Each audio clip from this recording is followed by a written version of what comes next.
Tonight on Voyage TV, we're taking you inside a campaign to bring our birds home, which is to get old Air New Zealand aircraft back to New Zealand.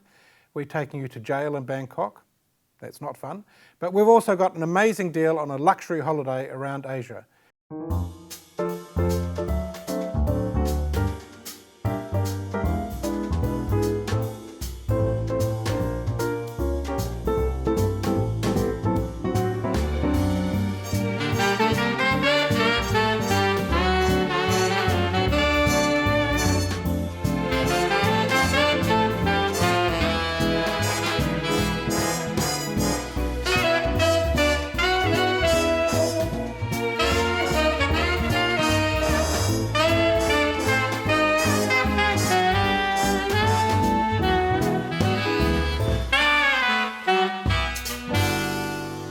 Hi and welcome to Bon Voyage TV. I'm Gerard Murphy from Bon Voyage Cruises and Travel, and I'm joined as usual by Olivia Van Leerop. Hi. How are you? Good. How are you? Very good. Yes. Now we were just talking before we started about how long I've been working, and that's because you've found a guy that's been working way longer than me. Yes, I have. As of January the 9th next year, I will have been working for 40 years. Now, some of you say, so what, I've done much longer. But Olivia's found a guy that's really been working hard. Yeah, totally. You've got nothing on this guy. Al Blackman celebrated his 75th year of service at American Airlines last month. To put this in perspective, Blackman, who is still actively working for the airline, received the FAA's Charles E. Taylor Master Mechanic Award for his 50 years experience 25 years ago. I think most people only get that when they retire. I know, it's amazing. The aviation maintenance technician crew chief started with the airline named American Export Airlines at the time at New York's LaGuardia Airport at age 16 as a sheet metal shop apprentice for 50 cents per hour. It's probably good wages then. Yeah, I'm sure he's earning a bit more now, hopefully. The 91-year-old who moved to New York LaGuardia Airport in 1960s has worked on almost all of the American Airlines aircraft, including the flying boats from the 1940s right through to today's 787 aircraft. American Airlines surprised him during his 75th anniversary celebration by naming a Boeing 777 in his honour. In addition, the Guinness World Records was present to honour Blackman with the longest career as an airline mechanic. Next month, Blackman will turn 92, but still arrives around 3 a.m. for his 5 a.m. shift. When you like what you do, it's no work, says Blackman. And no surprises, he has no plans to retire.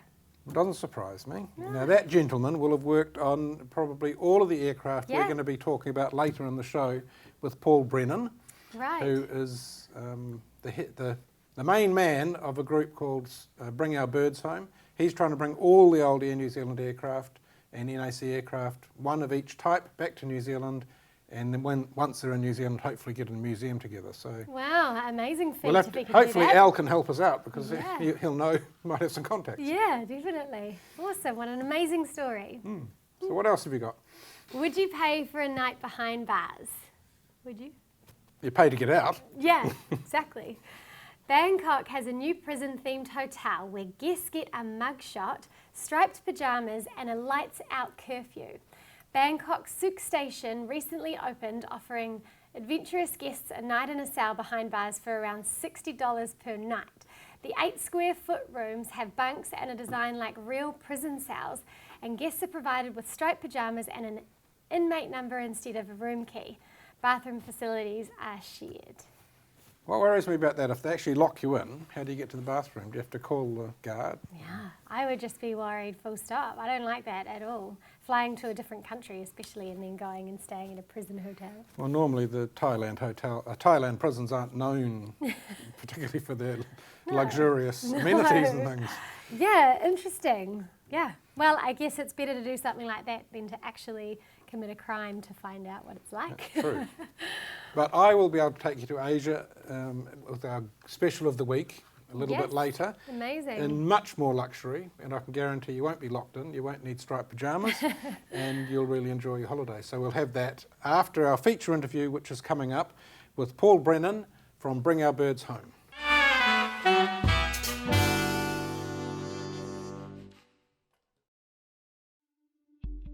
My name is Michael Saborn. I am the corporate executive chef for Windstar.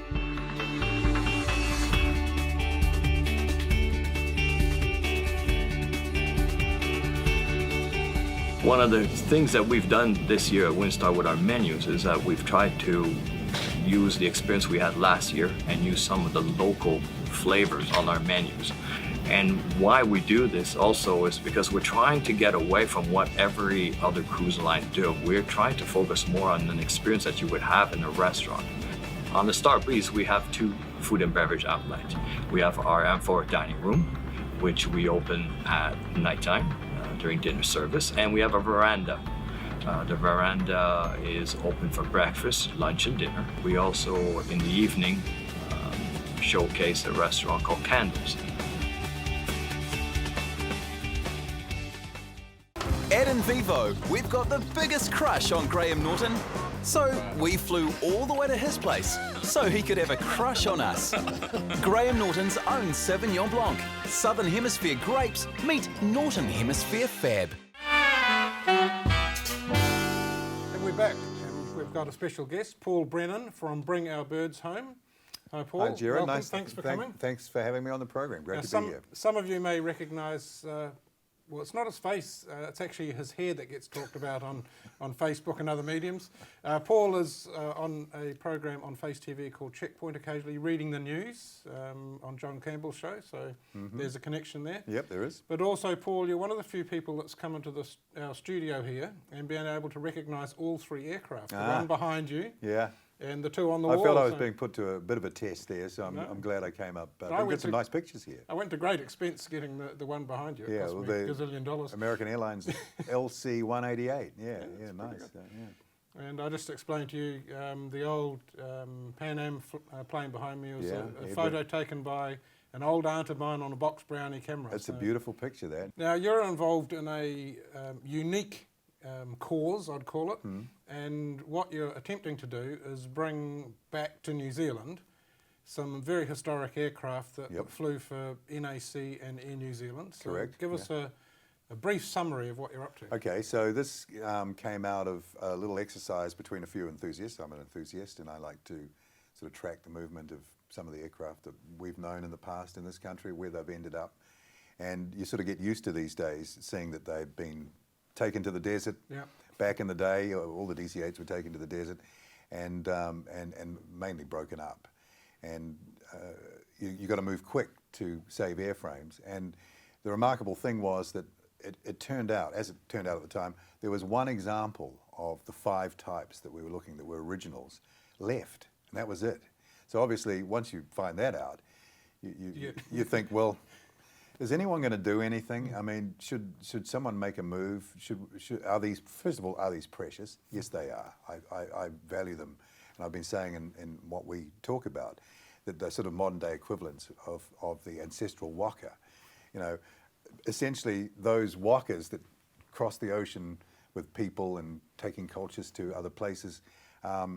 It's the same mission. It's just 700 years separates them. So if they're precious and they have a significance, these must have. So once you understand that they're the final ones there, and if you assign that level of importance to them, you either sit there and do nothing, or you swing into action and you try and do something. And that's what I decided to do. I sort of got a bit of media power and a bit of profile, and got some people I know who are motivated to help as well. But yeah, we decided to have a go and to find out where they were, who owned them, and the mission is to get them back, and we're sort of getting there. You know, we're very close to one, and I think when we make that announcement, if we get there, it's going to please a lot of people, because, and we're talking about the DC-8 there, because that really is a line in the sand for this country. If you'll know, anyone who's got any travel history knowledge will know that, you know, that basically ended the experience of going on a ship. It ended isolation for New Zealand. Totally, yeah, and on their own airline too. So we could fly up to LA and around the Pacific, and it was a state-of-the-art machine. You know, the DC-8 was a great performer. So, you know, that's part of our cultural and social history, as well as our transportation history. The DC-8 interests me, and I said when we've been talking before you came up, I said the DC-8 and probably the DC-10 are the 2 I'd like to just focus on today. Sure. One of the reasons the DC-8, I have fond memories of that going out in the old days when someone was travelling, the whole family, the neighbours, just about everyone went to the airport. And the aunt that took that picture of the Pan Am aircraft was going to Sydney. So I think about 20 of us went out to see her Wow. go out. Big occasion. She was dressed up, Yeah. we were all dressed up, and Yeah. out at Mangere at the what is now the domestic, or part of the That's domestic right, terminal. yeah. We're all there, and there's photos of us with hundreds of us in it. Yeah, I've seen lots of old publicity shots and memorabilia that people have sent in. That's been another wonderful thing. It's uncovered so many pictures, just as you described. You know, with women with gloves. Like the picture behind you. Yeah, Everyone's- yeah. It was a real occasion. It wasn't just, oh, here we go on the bus again. It was. Now I see on some flights there's people shorts, jandals, and the bare feet up on the Yeah, wall. yeah. And all the cabins had the imprinted panels and all custom made, and those DC-8 seats. I've never seen anything like them. They're just out there. They had the little speakers between them. You see them across all the airlines had DC-8s. It must have been a Douglas feature, but Air New Zealand had those. Of course, we had our own colours, though. All the upholstery was in our colours. So. But yeah, it was an occasion. And I agree with you. I think that's what we've found in the feedback. The DC-8 and the DC-10 is what really interests people. And I guess that makes sense maybe in a generational terms, but the DC-8... Our age. Well, the DC-8 for the reasons that you gave and we just talked about, but also the DC-10 has a very interesting position, and we could talk about. There's the elephant in the room one, the Erebus thing, and that may have some significance if we can get this thing back. But also, again, it was a game changer, wasn't it? It was wide-bodied. It started to build the tourism industry. Initially, we could bring the people in. It had, I think, better range than the DC-8, so we go further. It went all the way to London. BA had that deal. So I go along with that. Those are the two popular ones. And those are the ones that Jared, we're going hard as we can to get. So let's look at those two. They are both not quite in the same area, but one's in Manaus. Yep.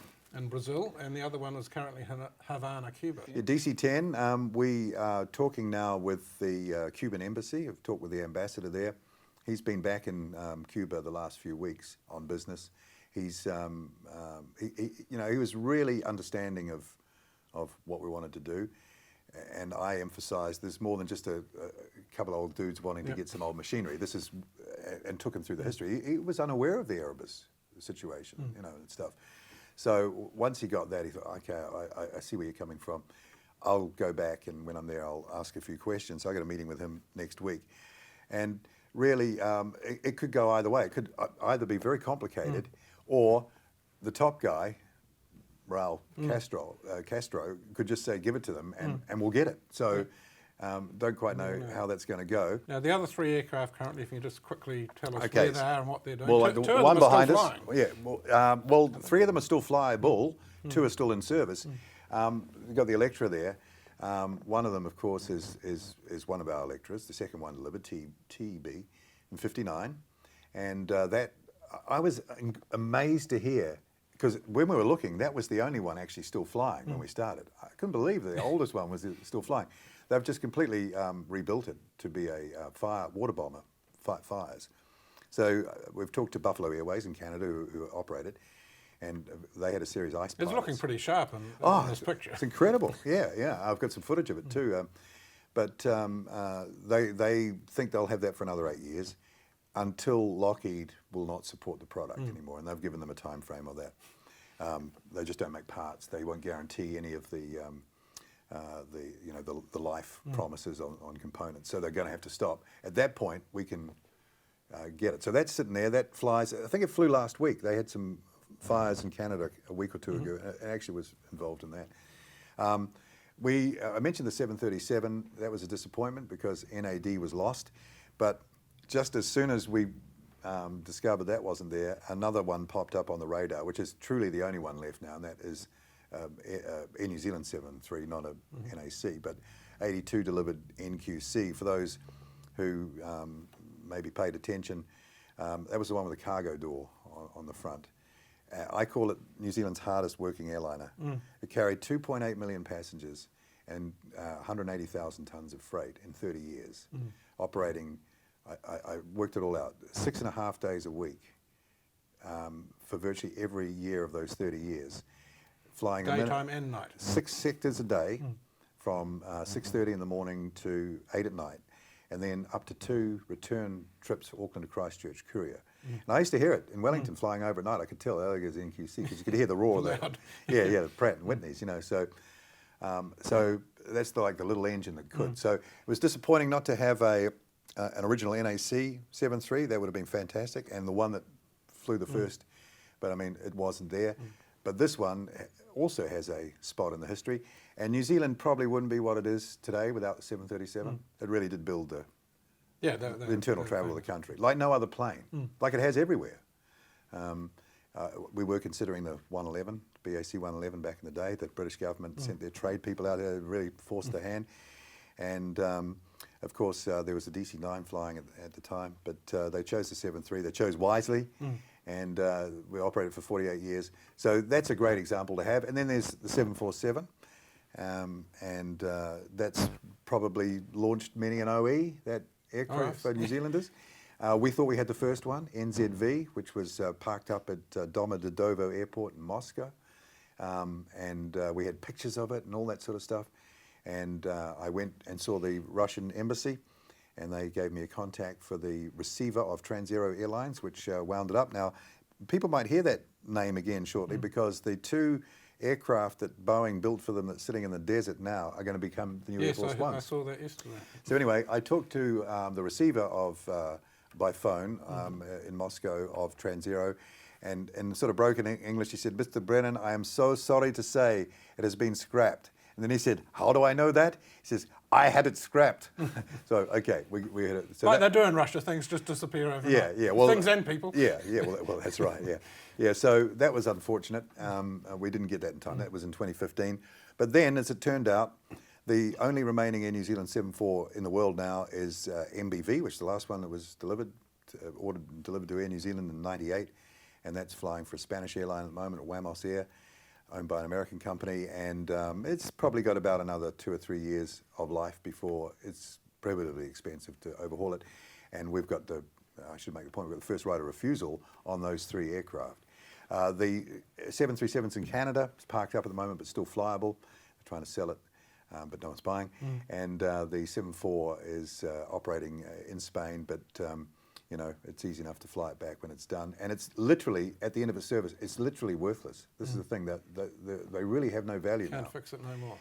And also the new aircraft are coming on so quickly, and the efficiency gains with engine and airframe performance is such that even if gas is cheap, it's still not cheap enough to make it viable to, you know, if you're going to get 400 people in a 747 to make it pay, unless you've got huge passenger numbers, that ain't going to work. So it all works in our favour.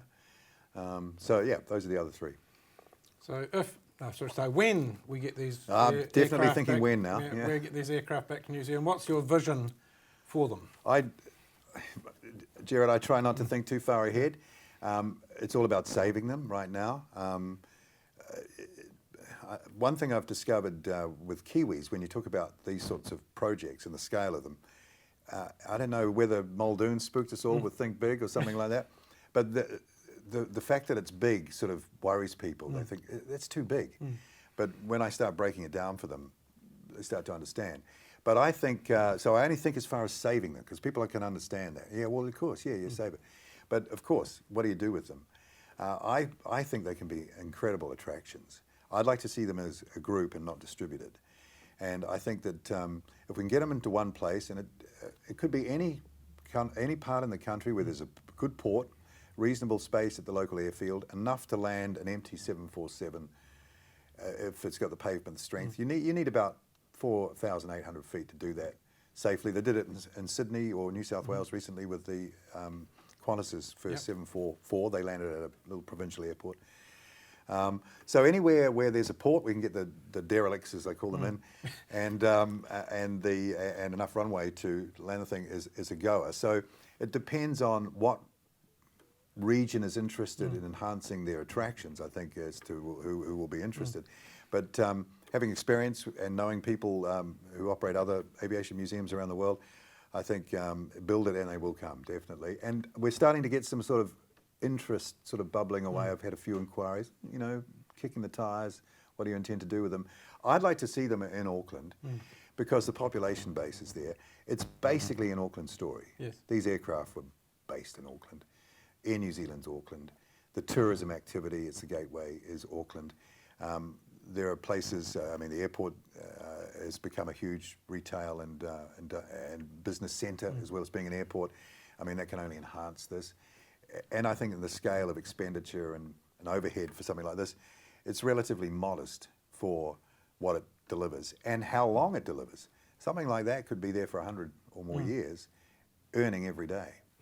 Now, I think hopefully soon you'll be perhaps heading to Brazil to do some deals. Well, it could be any time.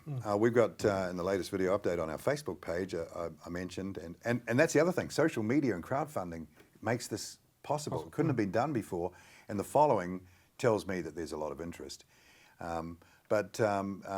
We've put a letter in front of the management of Infiero, who own the airport at Manaus, who ultimately have the say.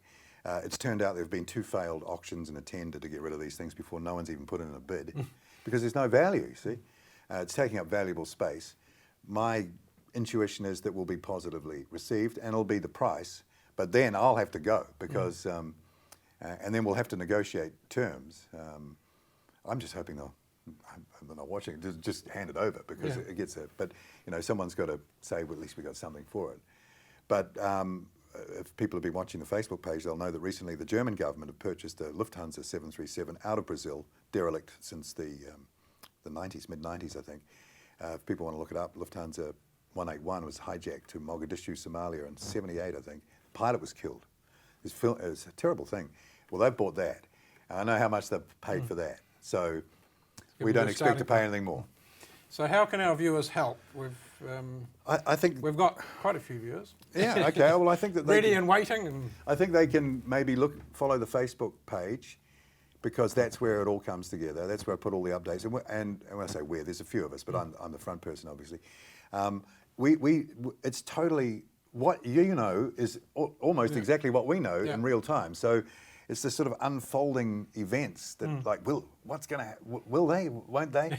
So if people go there, they'll be right up to date.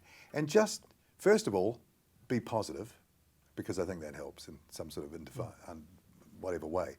But then, you know, when we need the money, because we will need the money, start giving. Give. and the sums we're talking about are pretty modest. If you think about that beach that people bought, we're way below that.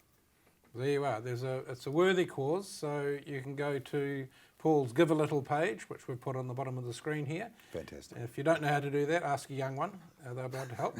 All you need is your credit card. Well, now I'm impressing my kids now with my social media skills. Yeah, you're getting right up there. Yeah, well, they know how to do it now. Yeah. Well, we wish you all the best of luck. And Thank it's you. customary on Bon Voyage TV for all our guests to take home a bottle of Oh, Vivo thank you so wine. much. I thought you'd give me the Concorde. No, that's mine. Thank you so much. Take that and share it with your co-conspirators. Yeah. And tell you what, we'll hang on to this, and when we get this DC-8, we'll pop this. excellent. So all the best. Yeah. And Thank you, we Jared. will Appreciate keep you updated with Paul's endeavours. He's promised to send back some footage and keep us up to date. So as more happens, we'll let you know. All the best. Sweet. Thanks so much. I just love that whole story. You've got to love people like Paul. You know, true Kiwi story. Just do it. You know. Yeah, absolutely. Who's going to do it? No one. I'll have to. I know, and the task itself is just so mammoth, isn't it? It's just amazing to think about once you actually find the planes, how you even get them to New Zealand. Well, no one's done it before. Well, they've done it worldwide before, but It's just incredible. bring it all the way down through the Pacific and round South America, however you're going to get these things here. Yeah, It's a big job. yeah, incredible, man. Big job, but like they say on the lovely little ad with the kids, big job. We won't ask the Aussies to help. No, I think you'd need a holiday after all that work, so it looks certainly like would. you've got something there for us. I have, and I promised that we could do Asia in a bit more style than a Bangkok jail. So what we have is, I'm just going to show you a short video of the Star Legend. We've talked about Windstar Cruises before, the lovely sailing ship cruises. They added 3 new ships over the last 2 or 3 years, and these are yacht style. So imagine Monaco yacht style, your sort of style. That's my style, yeah. So just watch this video on Star Legend. This is brought into the fleet a couple of years ago, and then I'll tell you what the deal is.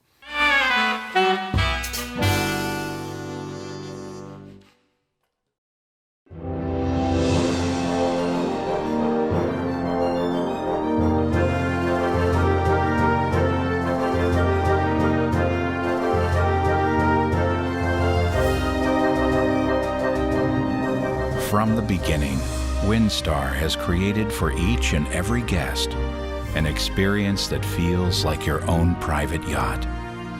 Our signature yacht style of cruising has been enjoyed by guests who've sung our praises and made us more popular than ever. We've had a tremendous amount of growth over the last 4 years. And with that growth has come the need to increase our capacity. What a perfect time to double the size of our fleet. A $17 million transformation in preparation for the May 2015 launch of the Star Breeze and Star Legend, following the recently christened Star Pride, will offer guests new destinations and new opportunities to experience Windstar's unique way of seeing the world. Windstar is making a multi-million-dollar investment, transforming the Star Breeze and the Star Legend, really giving them the same ambiance that we were so successful with on the first 3 sailing yachts and on the Star Pride. All of the suites will be updated, all the public spaces will be updated, transforming the spaces into something that will be a truly, truly beautiful yacht to sail on. The new ships, they enter the fleet in April and May of 2015. New to Star Breeze and Star Legend, the Star Deck, expanded for prime viewing and relaxing at the top of the yacht. The lounge is a sleek, yacht-style entertainment and meeting venue. And the expanded veranda, giving guests more room and the freedom to dine indoors or out. Spaces designed to deliver perfect moments. Ships transformed for a unique Windstar experience. Now guests have twice as many ways to experience cruising 180 degrees from ordinary. Windstar Cruises.